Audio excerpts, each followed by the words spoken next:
Welcome to the Nurse Shark Academy Show, a Baxter Professional Services production. Welcome to the Nurse Shark Academy Show, where we're experts in nursing and experts in business. I'm Tina Baxter, your host. The Nurse Shark Academy Show highlights nurse business owners and others in the healthcare field who promote entrepreneurship. We interview nurse leaders and encourage them to tell their story. Today's guest is Giovanna Navarro. All right, today's episode, how one nurse uses her knowledge of neuroscience to prevent nurse burnout. Hello, and welcome to the Nurse Shark Academy. I'm Tina Baxter, and I'm your host today. And our mission at the Nurse Shark Academy is to expand the consciousness of nurses as experts to reflect their individual and collective power by promoting self-agency through inspiring nurses to dream big, reach far, and soar to new heights in business and the profession of nursing, thereby producing a healthier and richer society. The Nurse Shark Academy Show highlights nurse business owners and others in the healthcare field who promote entrepreneurship. We interview nurse leaders and encourage them to tell their story. Join us and support these wonderful nurse entrepreneurs and leaders. Today's guest, we'd like to welcome Giovanna Navarro. She is the owner of Empowered Nurse Coaching out of Austin, Texas.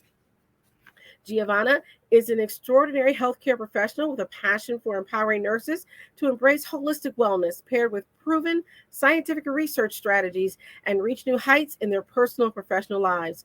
With a unique blend of expertise as a research nurse and neuroscience, HeartMath practitioner, NeuroChangeSolutions Consultant, and holistic nurse coach, she travels around the world and has been able to revolutionize the lives of nurses, business owners, and corporations from diverse backgrounds. Her main focus is helping nurses prevent or overcome burnout, handle everyday stressors at work and home, including nurse bullying, and find the best path so they can fall in love with nursing again, regardless of the current flaws in our healthcare system.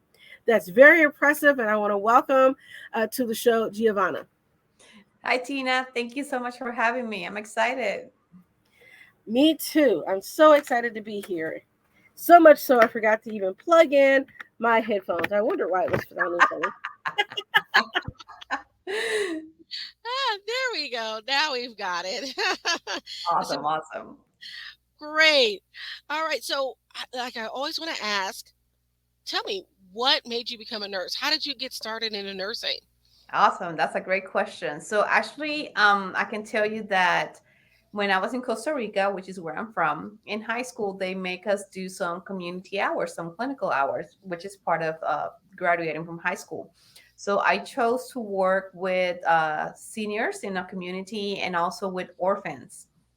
And when I started working with them, I felt such compassion, such joy that I decided, I think this is the route that I want to go.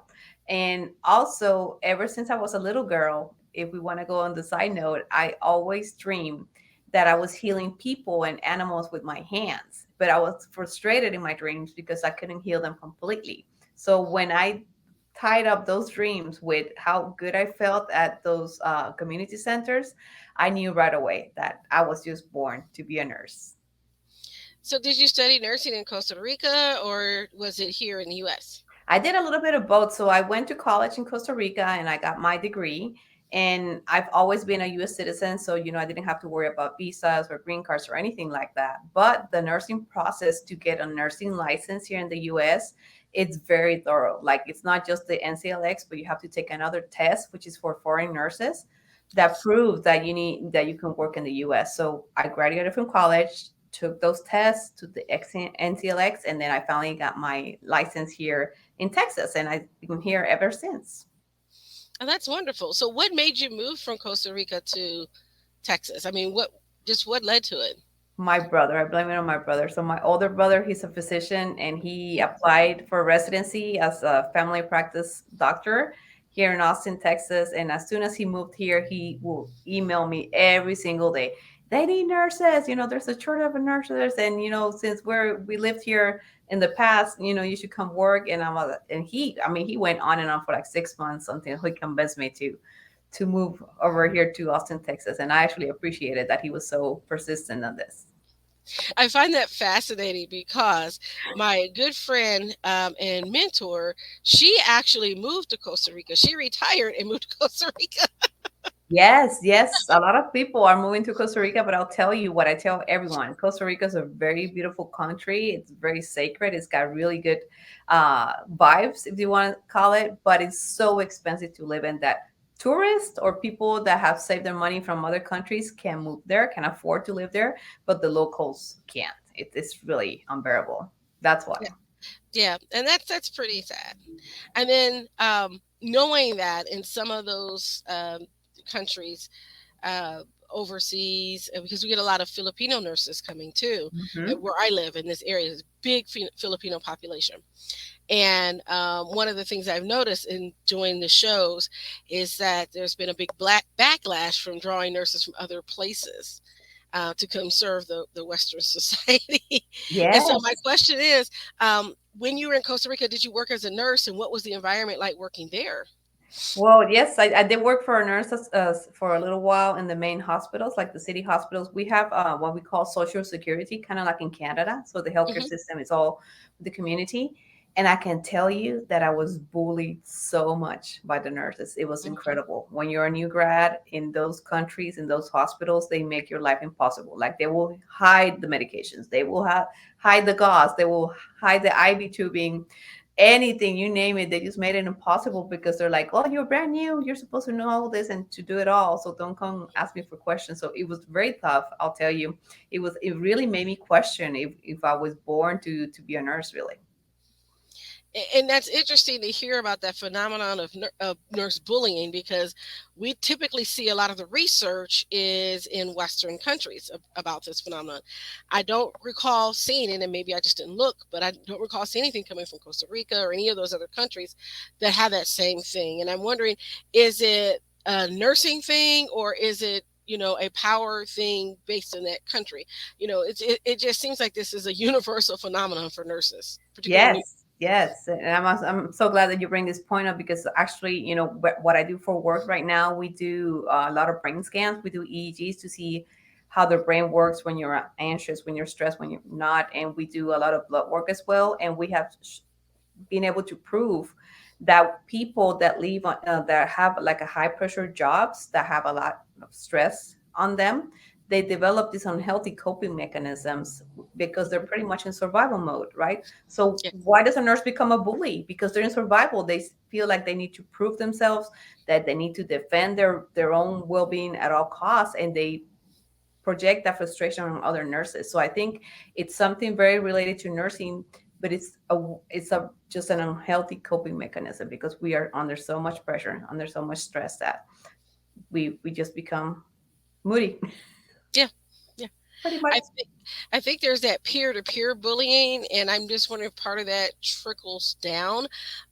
There's been a lot of studies about interprofessional relationships too. So you have doctors screaming at nurses, and now the nurses are yelling at the lab techs.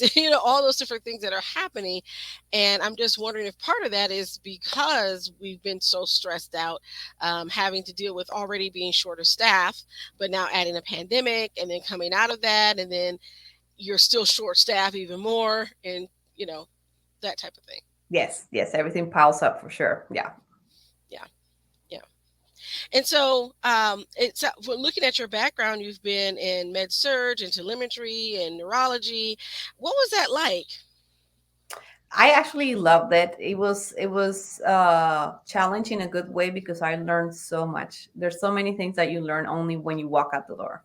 There's you can read all the books, you can be a bookworm, but once you're out there in the field, it's a completely different story. And there were so many things that I didn't know how to do them. There's so many conditions that I didn't know about. But at the same time, I've always had like this very curious, very proactive way of seeing things. So even though it was hard and it was stressful, I was just like, this is new. I'm just learning. So I actually moved pretty quickly from med search to telemetry because of that. Like I wanted to continue to challenge myself to learn new things. And the hospital that I was at, it had the telemetry unit right next to the IMC unit. So I remember looking at the IMC unit and all the nurses, I'm like, that is so cool. I want to be like them. I want to be like an IMC nurse. And then I was, let's call it, upgraded to the IMC. And from there, I remember there were two doctors, two cardiologists. Well, one was from Spain and the other one was from Puerto Rico. So since we all spoke Spanish, we got along really well. And one of them wanted me to go work for a doctor's office. And they're like, this, I'm telling you, this was back in, gosh, maybe 2002. And he was like, I'll pay you $30 an hour so you can go work at the office for me because I need a bilingual nurse that knows about cardiology. I'm like, no, I want to stay in the hospital because I was just like enjoying it so much, learning so much from that. And I'm actually glad that I stayed because after over like a year, that other doctor that I mentioned, he was the EP doctor, and he said, do you want to come work at the EP lab for us? And I was super excited because at that time you really had to apply, go through an internship for a whole year. You needed ICU experience, but there was a big need. So even though I didn't have ICU experience, just IMC and telemetry, they still accepted me. And that was a completely different world to working in the EP lab and the cath lab. So I'm very grateful for my years in the hospital for Well, sure. I heard two things out of this. One was a healthy curiosity and the willingness to try new things, very important. And developing your career in any field, but particularly in nursing. And the other thing you talked about was the power of relationships, of having those relationships with those doctors so that opportunities came, that you were able to just walk into. And so that's very powerful. It is. It is actually very powerful, and it surprised me, Tina, to be honest, because I was a brand new nurse. I only had like what, maybe 2 or 3 years working at the hospital, and it was for the HCA system, and they usually have like they have the caregiver of the year award, and they actually gave me one, and I was just like, what, me, why? And they were like, well, because of that, because you're always helping you, even though you're stressed, you have this very proactive way of seeing things and keeping this composed state, and we want to reward you for that. I was just like, okay, that was a big surprise. I mean, I thought it was normal, but I guess maybe it wasn't at that time. Yeah. Well, I think that's wonderful. Was it the Daisy Award? No, it was called the Caregiver of the Year Award. It was Caregiver of back the Year Award. in Okay. 2005 and for the HCA system. Yeah. It was fun.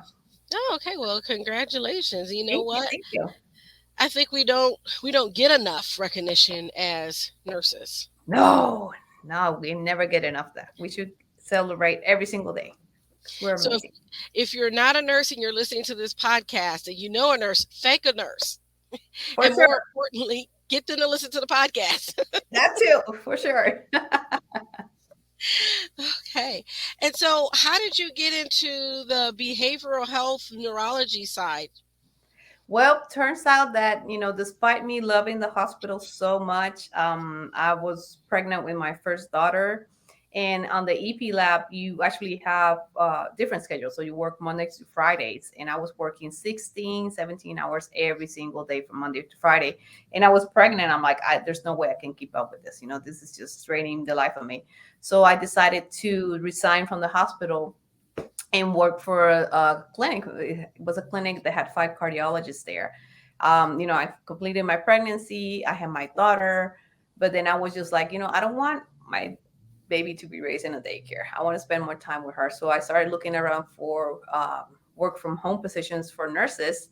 And I ran into this title that was called care managers. And I was just like, I thought it was like a case manager in the hospital, but it was actually a very different field where you do telephonic phone calls to different patients that are collected through insurance. So I was working with police force. I was working with the Philadelphia Teamsters, which was really fun to work with all those truckers and learning about all the struggles that they have, caregivers and whatnot.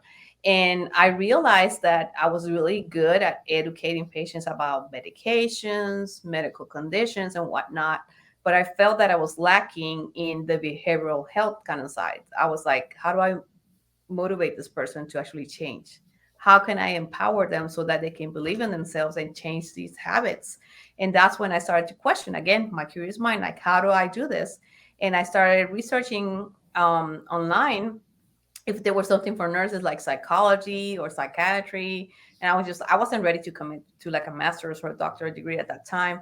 And that's when I found that nurse coaching was actually a relatively new field for us. And I contacted the board of nursing here in Texas. And I said, so which academies can certify you for this? So they gave me a list from there.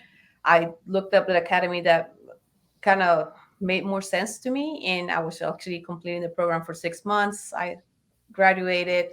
And right after that, they were looking for nurses in Fitbit in Google. And I was excited because I actually take that back. They were not looking for nurses, they were looking for health coaches.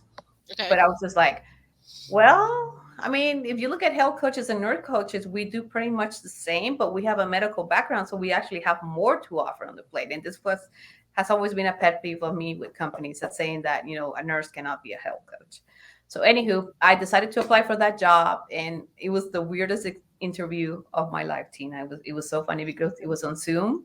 There were Hmm. 8 people, like 8 people, sitting in a room, and I was just like standing here on my little camera, and they're like, we just needed to talk to you because we had never heard about a nurse coach. Like, you need to tell us what this is. And it was like all the people from Google. I was like, oh my God, I felt like, like I had done some kind of crime. But it was really fun because that interview actually lasted for 3 hours with all those 8 people of me Wow. telling me what nurses do, what a nurse coach is. And they decided to give me this position as the head coach for the new department that was Fitbit Health Solutions.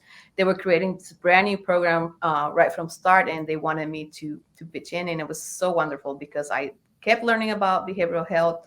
I learned about data science. I learned about digital health because Fitbit has those watches, so I was monitoring patients from both sides, like their vitals, um, their blood and the blood pressure, their glucose, their steps, their heart rate, their sleep, and also the medical condition. So I think that was one of my favorite jobs of all time, to combine coaching with nursing for sure. That's wonderful. That's wonderful. And I'm, Yes, I'm wondering if some of those programs are still around. they are. Some of them have shut down because of cost. They found Mhm. out that it's cheaper to hire a health coach than a nurse. That's the sad truth about it. That is But sad. now it's picking back up after COVID. I've been noticing that because I'm in touch with a lot of people that are business owners or coaches. So it's starting to pick back up. And I would say, for nurses that are considering other jobs beyond the hospital, definitely look into nurse coaching and get those certifications because it's worth it. It's a really fun and exciting field for us. That sounds wonderful. That sounds wonderful. And so you went through your certification process, and how did you then get from there to starting your own business? Well, life is full of surprises, right? So I was having that beautiful job at Fitbit. It was so much fun. But again, upper management made a call and say, this is not, they're not seeing the revenue that they were hoping to see. So they decided to fire all 10 of us coaches. So I was out looking for a job again, but I had fallen in love from working from home. So I'm like, I'm just going to keep looking for this to see what else I can do. So I got another job for another company, but this one was a little bit more stressful because you had to be on the phone nonstop, like 8 hours a day. And it was hard, with kids at home. I had my second son at that time. It was hard to keep, toddlers quiet, making sure there wasn't any background noise. It was late hours, and there was just something not right about that. And I've always been really good about taking care of myself. Like, I was eating healthy, organic foods, you name it, working out 6 times a week. But something started happening within me that I was feeling tired every day. My joints started to hurt. I wasn't sleeping well. I was like more anxious. I was not as patient with my husband and my kids. And I was just like, and I started gaining weight all of a sudden. I couldn't figure out what it was.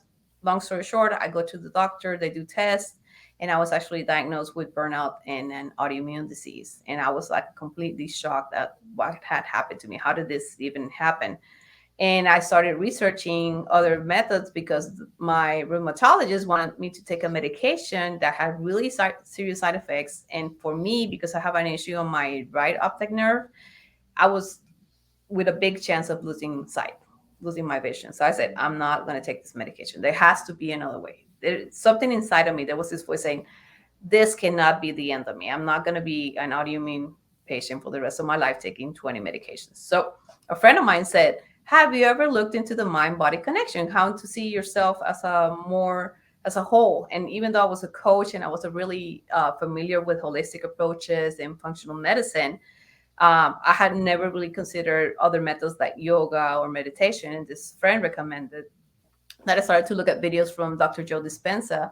And it just clicked. It clicked for me because if you never heard about Dr. Joe Dispenza, he's been on the field for about 30 years.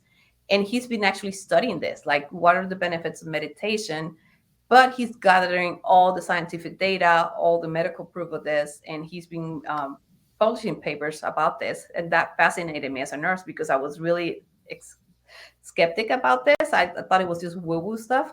But when I saw the science and the medicine behind it, I was completely hooked. And there I was, I would even laugh at myself. I'm like, oh my God, I'm doing yoga every day. I'm meditating every day, even though I criticize people like this my entire life. But it changed my life. It completely changed my life. And that's when I said, this is what I want to do for the rest of my life. I healed from my autoimmune disease. I felt better. And I felt like people needed to know more about this. Like I just wanted to scream it at the top of my lungs. So that's what led me there. There's something to be said for the woo woo, right? Yes. Yeah. So and that's what I like about what we do. We had another guest here that did a scan on me using your voice and was Yes. explaining some of the things that, to look out for in my environment and things like that. It was really great. And I think as, with Western medicine, we've kind of poo-pooed a lot of things, but there's ancient wisdom out there that we need to tap into and need to be studied and researched so that we can add this to our repertoire. I mean, you can't think that a pill will solve everything. Yes, no, definitely. And I'll plant the seed even more, Tina, on this. If we look at the research and the studies that have been done, we are seeing now that the US is one of the countries that has the biggest amount of chronic diseases, the biggest percentage of them, including, we can pile in there anxiety, depression, and so many other things. And it's exactly because of this. Eastern medicine, on the other side, is not there. Of course, they have issues, but it's not as bad as it is here in the US. And it's exactly because of that. And in the Western world, we are taught that our feeling our emotions is wrong. Like, God forbid, especially in the Saturn states, if you tell someone that you're depressed or that you have a mental health issue, they're going to look at you weird, right? And God forbid if you say I want to go to a psychologist, I want to go to a psychiatrist, or I have a therapist, you're seen as this weird creature. And the other thing is, like, we don't acknowledge our emotions. We have this false belief that we always have to be positive and feeling good. And if you're sad, if you're stressed, if you're anxious, there's something wrong with you. And it's such a myth, actually. Both emotions are good, and we need to feel them, acknowledge them, and learn how to control them in a very neutral state. Like, you always have a point of choosing how you want to feel in a very controlled state. And here in the US, I don't think they teach us that. Not just for us nurses, because when we're nurse, they teach us that we have to be always stressed, always under pressure, but the general population as well. So I think there's much to learn about this. And I have seen it firsthand. When we do the EEGs, I can tell just by looking at the screen someone who's dealing with anxiety. I can tell someone who's not sleeping well or who's having a bad relationship. And it's there. So it's just not wishful thinking. It's true. I mean, there's the EEGs, there's the HRB, like you said, the voice scans, body language, so many things that we can study so that we can prove to people that, how you're feeling and how you're thinking has a big impact in your life. It's not just theory. Here are the facts. I do this a lot when I'm working with entrepreneurs about their mindset. And what I understand is that a lot of times if your mind is focused on limitations and scarcity and there's not going to be enough business, you're not going to get enough clients, and you're not going to be able to do whatever, then that's what you're going to pull into your atmosphere. That's what's going to be around you. And I was having this very conversation with my niece, and explained to her, I said, people respond to what you put out there. They will match your energy. So if your energy is very negative, you're going to look around and see a bunch of negative people around you. And I recognize that in my own sphere when my business was really struggling and I was struggling and I was going through a really tough time, understanding why I was going through a tough time. I looked around me and I saw, because I was negative, I was feeding off of the negativity of other people. And when I shifted my mindset, oddly enough, that's when those relationships changed. Mm-hmm. And I started putting myself around more positive people. And I began to think more positive. And of course, I'm from Indiana, the Midwest, and they're looking at me like, okay, why is she Miss Pollyanna all of a sudden? It's because I started pouring into myself positive things and limiting those negative mindsets that were coming at me. Exactly, exactly. It's so well said. I mean, what I teach on a daily basis is exactly about that. Like how you think, how you act, and how you feel. It's what's creating your reality, right? It's what's creating your circumstances. And if we look at this, there's other scans that we do that we can measure. And I teach this on my sessions with patients because we have software for this. It's like our emotions and our thoughts create this electromagnetic field around us. So just like you said, if what you're projecting is this kind of, let's call it energy, and you're feeling like with those limiting beliefs that you're insecure, that you're not doing things right, who are you going to connect with? People that feel exactly the same way, Yep. right? Or you're Yep. creating those circumstances. But if you feel worthy, if you feel enough, if you feel grateful, even though things might not be perfect, that field is going to send that frequency. And who are you going to call? People that feel like that. You're going to call those opportunities, those resources, the people that are going to help you create the change. So again, that's the cool thing, and that's why I'm so passionate about this, because it's not just like all theory or Eastern medicine. There's actually like software and things that we can show the people to say, if you're thinking and feeling this way, this is what you're attracting. So it's your choice. Do you want more of this, or do you want to create a change in your life?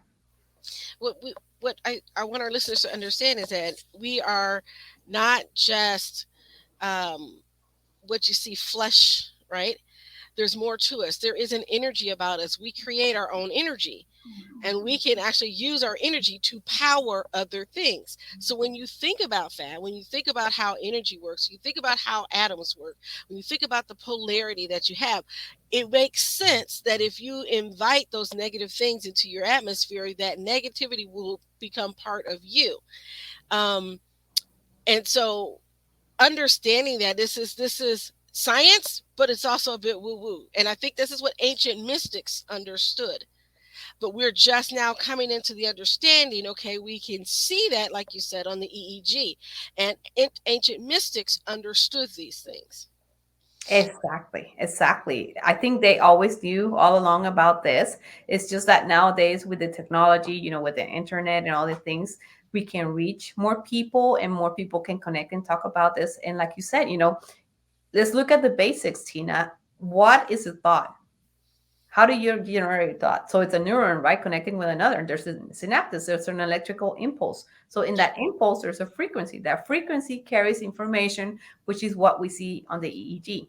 Let's look at the EKG. What's the EKG? So the heart, yes, it's muscle, like you said, right? We can talk about Mhm. muscle and bones, but there's also a very complex electrical system within the heart that sends signals. And the heart is actually sending more electrical signals to the brain. So it's not how we thought that the brain and the mind regulates everything and sends the signals down. It's actually the heart. The heart is letting what your body needs to respond to. So if we can connect that through the vagus nerve and through other things, we can really understand this and say, just like you said, we're not just muscles and bones. There's so much more to us. There's a mind, there's emotions, there's a soul, there's energy, there's electromagnetic fields. I mean, we are so perfect and so complex in a beautiful way that I think we're just beginning to understand that and to discover how it can really improve our lives once we connect to that knowledge. I wholeheartedly agree. I think that sometimes we forget to include that spiritual aspect, that otherness, that we're not just what we see, right? And I Mm-hmm. think um, when we understand that by our thoughts, that's what we are creating our reality. Two people could be in the same room and see something and come back with it a completely different way. Mm-hmm. It's a matter of our perspective. And because I'm in mental health, I oftentimes talk to my patients about this. I said it's a matter of how you choose to respond to that situation. And you know, yes, and I tell them sometimes, they're like, my father died, my mother died, whatever. I lost someone, and I'm feeling sad and I'm feeling depressed. And I said, yes. And I want you to hear that this is a natural response to an unnatural situation, right? Mm-hmm. You lost someone. You should feel sad. You should be a little depressed. That's okay. This isn't your mental illness. Now, if you stay stuck there and you can't move on, then maybe we need to look at your mental illness. But I said, but you have to feel those emotions and go through the grieving process. I can't give you a medicine and wave that away. That's not how this works. I said, this is Mm-hmm. something that comes to us all. It's a common experience that we have as human beings. And we need to really embrace that. I worked a lot with hospice patients and dying patients. And so I'm like, you have to come to that realization that life will go on. And you have a choice of staying there or moving with the season, moving with the rhythm of life, getting into that flow. And so we talk about some of those things. So this is how you mentioned starting your business. So what was it like being an entrepreneur? Tell me about how you got started hanging out your shingle. We want to talk about the nitty gritty stuff. Sure, sure. I can tell you, I mean, when you start your own business, oh, you have to brace yourself. You have to brace yourself because it's just like starting all over in the sense that you're going to hear so many things, so many tips, and so many people that are successful that you're like, I don't even know where to get started. And I can tell you that I made the choice because I felt that it was going to be better for my health, for my family, and because I wanted to do something without having to worry about someone telling me the way it's supposed to be done. I'm kind of a rebel like that. But when you start your own business, I think the main key is to be consistent. Consistent is Consistency is what's going to get you there because it's going to be a slow curve. There's going to be good days, there's going to be hard days, but you need to remember your why. Like, why are you doing this? And what those limiting beliefs kick in, then that's when you need to really remember why you started all this. So for me, it's been a journey for about 5 years. When after I had those jobs and I met Dr. Joe Dispenza and I started traveling with him, that's when I decided I want to help more people get through this. So that's why I decided to do this on my own practice and expand it. So I decided to combine the nursing coaching knowledge that I had and also doing the workshops to teach the work of Dr. Joe Dispenza and the HeartMath Institute to provide these tools. I wanted people to have the software, the knowledge on how to do this. And it's been a wonderful experience, but it hasn't been easy. I mean, I would be lying if I were to tell you that it's been easy. And that's important for our entrepreneurs to know that in your entrepreneurial journey, your business is going to have ups, it's going to have downs, there's going to be challenges. What was one of the biggest challenges that you had when you were starting out? The biggest challenge I can tell you is that I didn't feel that I was good enough. I didn't feel worthy. Simple as that. And then I would go at night sleeping and waking up worrying about how am I going to make this work? Or, I tried to get clients and I was so excited that I was going to get a deal. And then they, backed off and I was crying, frustrating. And then I realized just what we talked about, Tina, it was me. I didn't feel good enough. I didn't feel worthy enough. I didn't feel like I was doing enough for my business. So what was I creating? Lack. I was creating a business from a place of lack, from a place of fear, and from a place of need. When I switched that mindset, I said, okay, no, I got to get my big girl pants on. I got to walk the talk. Everything that I'm teaching, I have to apply to my life. So what am I doing with this business? And that's when I started to do the reflections and the awareness and sitting with those emotions. Like if I was frustrated, I would sit with frustration. It's like, okay, what is causing this frustration? What is it that it's taking my attention away from the other things? And it could be, sometimes it was because I hadn't slept enough, because I was tired, because I wasn't doing any self-care, and it was actually not related to the business. So once I understood that I needed to take care of myself, what was important for my health, and then focus on the business, that's when things started changing. Because I tried for over a year and I wasn't getting clients, I almost gave up. But when I made that switch, when I changed my mindset and I said, okay, I'm going to attract clients from a place of joy, from a place of giving, from a place of service. And then out of the blue, poof, all the clients started to come in, companies and whatnot. And I couldn't believe it. I was like pinching myself. I could not believe that this small switch in my mindset had created such a big impact in my business. I think that's wonderful. And I think our listeners need to understand that that mindset is so critical to being an entrepreneur, but not just being an entrepreneur. I'm going to say it's critical for your life. You need to know what gets you up in the morning, what makes your heart sing, why are you doing what you're doing, and if you don't love what you're doing, why in the world are you doing it? Mm-hmm. you know so that's always been my philosophy. Enjoy what you're doing. So you've been in business for a while, and if you had to give advice to one of our nurses that are thinking about starting a business, what advice would you give them? I will tell them, first of all, before they start anything and make any decisions, the number one thing that you have to be very clear on is, what is your life purpose? Why are you doing this? And how can you align this that you want to do with your values? Once you align that, the path is just going to, present itself. But you need to be very clear as to why you're doing this. Are you starting a side hustle? Are you starting your own business because you're running away from a stressful job, from a difficult situation? Or is it because you're doing it out of joy, out of gratitude, out of service? It can be either one of them, but you just have to be very clear on why you're doing this, align it with your values and with your life purpose. And that is going to renew you, it's going to recharge you on a daily basis. Because if you're doing something just because you want more money, it's going to be really hard. It's an uphill journey for you. There you have it, folks. I tell you, that was a great way to end the show, because that's the perfect way to get us thinking about how we're going to enjoy what we're doing and doing what we love. I want to thank you for coming on today, Giovanna, and thank you for your wonderful wisdom and everything. We could sit here and talk for hours about this mind body thing, because I really love the information that you're giving.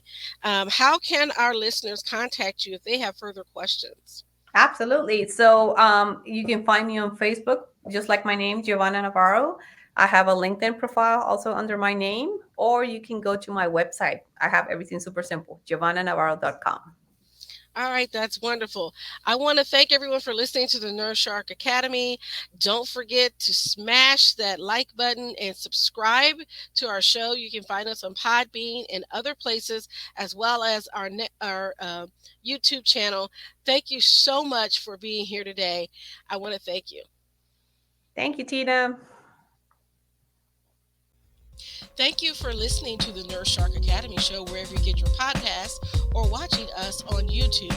Don't forget to like and subscribe, and don't forget to hit the notification bell so that you'll know when all of our episodes come out.